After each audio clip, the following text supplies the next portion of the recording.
Wealth आपके लिए tree की तरह है, सेविंग्स आपकी बीज है, एंड जो आपके मिनरल्स हैं वो आपके री इन्वेस्टमेंट है, कि आपका पेड़ उतना ही बड़ा होगा जितना ज़्यादा आप री इन्वेस्टमेंट करते जाएंगे। स्वागत है आप सभी का इन्फोटेनमेंट पे। आज जिस बुक के बारे में हम लोग चर्चा करने जा रहे हैं वो है the richest man in Babylon, जिसको लिखा है जॉर्ज क्लासन ने। बेबीलोन आज से 8000 साल पुरानी एक सिटी है जो कि मेसोपोटामियन सिविलाइजेशन में एग्जिस्ट करती थी। बेबीलोन के सिटी के बारे में ऐसा कहा गया है कि सिटी के पास कोई भी अपना नेचुरल रिसोर्सेज नहीं था, लेकिन फिर भी वहाँ के लोगों ने अपनी लगन एंड दिमाग से इस सिटी को दुनिया की सबसे अमीर सिटीज़ की लिस्ट में शुमार करवाया था। इतिहासकार तो यहाँ तक कहते हैं कि ह्यूमन हिस्ट्री में जितनी भी सिटीज़ अब तक आई हैं उनमें बेबीलोन सबसे ज़्यादा अमीर सिटी थी। तो दोस्तों 8000 सालों में सारी चीज़ें बदल गई, ज्योग्राफी से लेके हिस्ट्री तक, क्लाइमेट से लेके कल्चर तक, लेकिन जो एक चीज़ कांस्टेंट रहती है वो है वेल्थ क्रिएशन के प्रिंसिपल, यानी कि अमीर बनने के नियम। सो बेबीलोन के निवासी जो वेल्थ क्रिएशन के प्रिंसिपल आज से 8000 साल पहले इस्तेमाल करते थे, वही प्रिंसिपल आज की दुनिया में भी रेलेवेंट है। उसी को जॉर्ज क्लासन इस बुक में अंडरलाइन करके बताते हैं, एंड ये बुक उसी प्रिंसिपल्स के आसपास घूमती है। सो उन 5 वेल्थ क्रिएशन के प्रिंसिपल को हम 1 बाय 1 करके समझने की कोशिश करेंगे, एंड आपके लिए ये रिकमेंडेड है कि आप किसी भी प्रिंसिपल को मिस ना करें, क्योंकि हर एक प्रिंसिपल एक दूसरे से आपस में इंटरकनेक्टेड है। सो शुरुआत करते हैं पहले प्रिंसिपल से। ये जो कहानी है हमारी वो अर्कड, जो कि बेबीलोन का सबसे अमीर आदमी है, उसकी लाइफ के आसपास घूमती है। अर्कड बहुत छोटे से शुरुआत करके बेबीलोन का सबसे अमीर आदमी बनता है, एंड अर्कड जब अपने शुरुआती दिनों में स्ट्रगल कर रहा था वेल्थ क्रिएशन को लेके, पैसे बनाने को लेके, अमीर होने को लेके, तभी उसकी मुलाकात एक व्यापारी एल्गेमिश से होती है।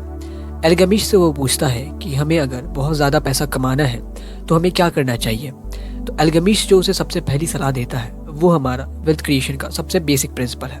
तो एल्गेमिश जो पहला प्रिंसिपल बताता है वो है a part of all you earn is yours to keep, कि आप जितना भी कमाते हैं उसमें से कुछ पैसा आपको खुद के लिए बचाना है। दोस्तों ये सुनने में बहुत ही ज़्यादा बेसिक चीज़ लगती है, बट करना उतना ही मुश्किल है, क्योंकि आप अपने आसपास बहुत सारे ऐसे लोगों को देखते होंगे जिनकी इनकम तो अच्छी खासी है, बट वो सारा पैसा अपनी डिज़ायर्स एंड ख्वाबों को फुलफिल करने में उड़ा देते हैं, एंड अल्टीमेटली उनके पास सेविंग्स के नाम पे कुछ भी नहीं बचता। तो एल्गेमिश कहते हैं कि किसी भी इंसान को अगर वेल्थ क्रिएट करना है, अमीर होना है, तो सबसे बेसिक चीज़ जो उसको करनी चाहिए वो है कि उसको अपनी इनकम का कुछ पोर्शन बचा के रखना चाहिए। कुछ पोर्शन मतलब कम से कम 10% तो उसको बचा के रखना ही चाहिए। So at least 1/10 of all you earn is yours to keep.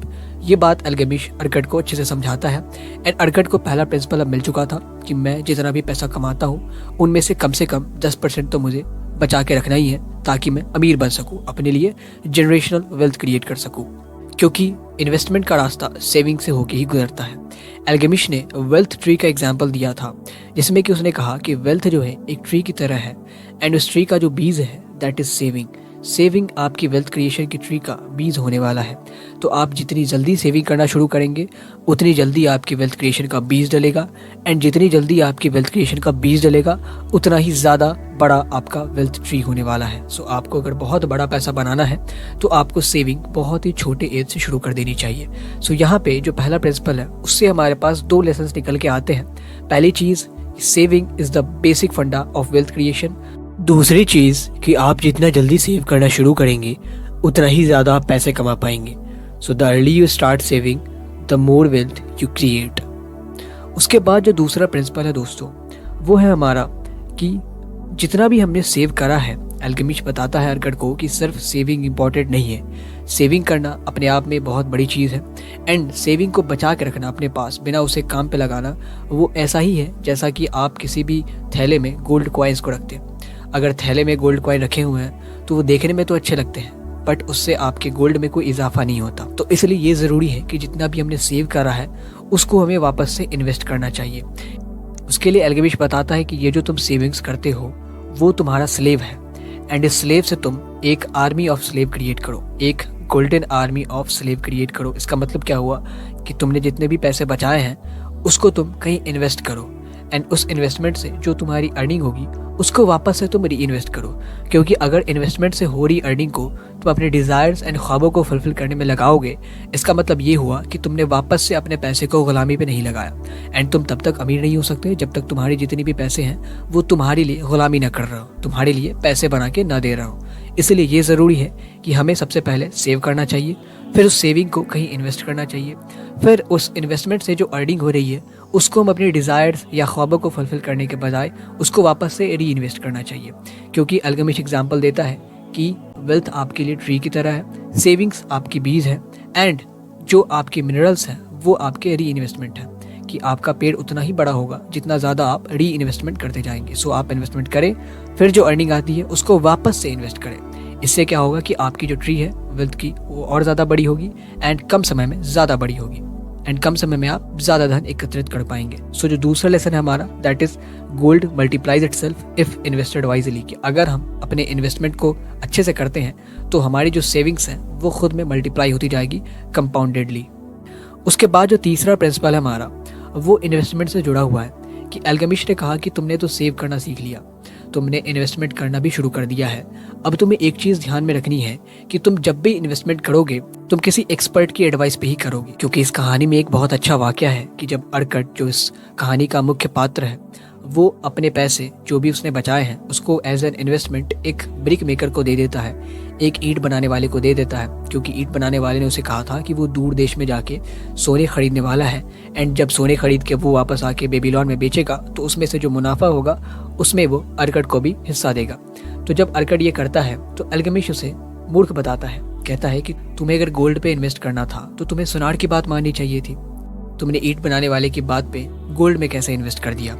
और होता भी यही है, अर्कट ने जिस ब्रिक मेकर को पैसा दिया था ज्वेलरी खरीदने के लिए उसको चीट कर दिया जाता है, एंड जो ज्वेलरी उसको मिलती है वो ख़राब क्वालिटी की थी जिसको बेचने पे कोई भी मुनाफा नहीं मिलता है। इस तरीके से अर्कट के पैसे डूब जाते हैं। तो यहाँ से हमारा तीसरा प्रिंसिपल आता है, always seek the advice of expert, कि हमेशा किसी भी इन्वेस्टमेंट को लेके आपको एक्सपर्ट की एडवाइस को सुनना है। चाहे अगर आप स्टॉक में इन्वेस्ट करना चाहते हैं तो आप वॉरेन बफे, राधाकृष्ण दमानी या रामदेव अग्रवाल जैसे लोगों को सुन सकते हैं। रियल एस्टेट में इन्वेस्ट करना चाहते हैं तो ग्रांट कार्डोन, रॉबर्ट कियोसाकी जैसे लोगों को सुन सकते हैं। स्टार्टअप में इन्वेस्ट करना चाहते हैं तो आप बहुत सारे एंजल इन्वेस्टर्स को सुन सकते हैं, लाइक अंकुर वरीको हो गए, कुणाल शाह हो गए, नितिन कामत हो गए, एक्सेट्रा एंड एक्सेट्रा। अगर आप क्रिप्टोज में इन्वेस्ट करना चाहते हैं तो निश्चल सेठी जो कि वजीर एक्स के फाउंडर हैं, या सुमित गुप्ता, नवल रविकांत जैसे लोगों को सुन सकते हैं। सो हमेशा आपको इन्वेस्टमेंट करते वक्त एक्सपर्ट की एडवाइस ज़रूर लेनी है।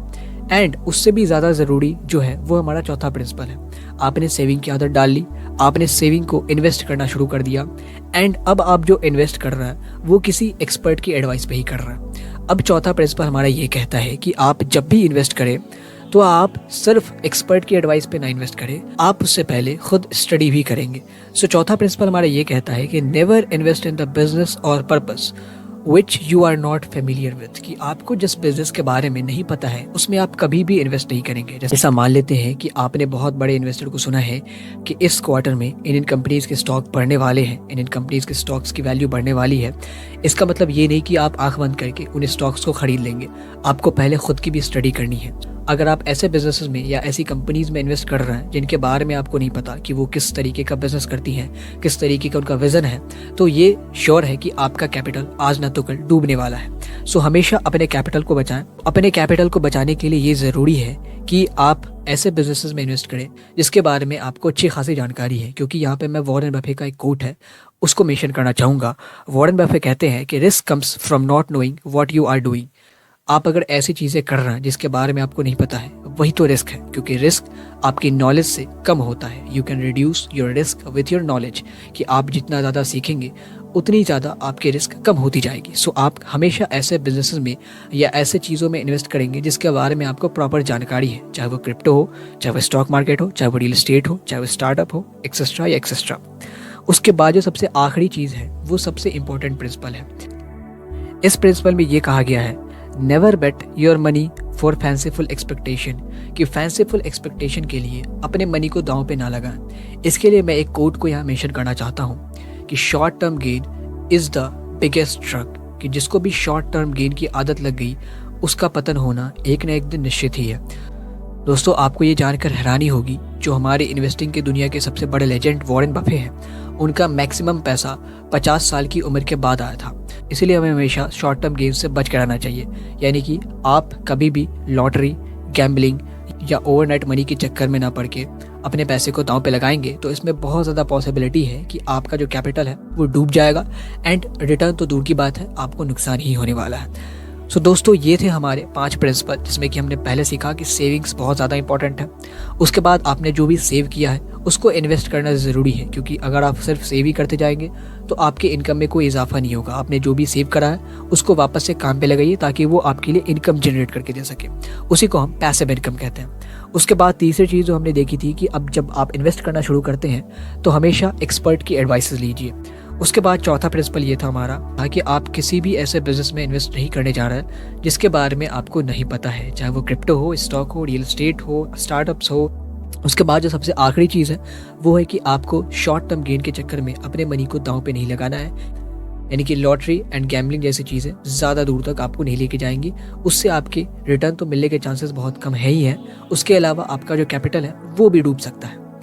So that's it for today. ये सारी हमारी वेल्थ क्रिएशन की 5 प्रिंसिपल थी, जिसको कि इस बुक में अंडरलाइन करा गया है। होप कि आपको कुछ वैल्यू मिली होगी। एंड लास्ट में मैं इस बुक की जो मेरी फेवरेट लाइन है उसको कोट करना चाहूँगा कि there is no limit to the money you can make as much as you want, कि आप जितना चाहें उतना पैसा कमा सकते हैं। एंड ऐसे ही बुक समरीज एंड लर्निंग के लिए इन्फोटेनमेंट को ज़रूर सब्सक्राइब कीजिए, because we believe in your dreams that you will win. Thank you.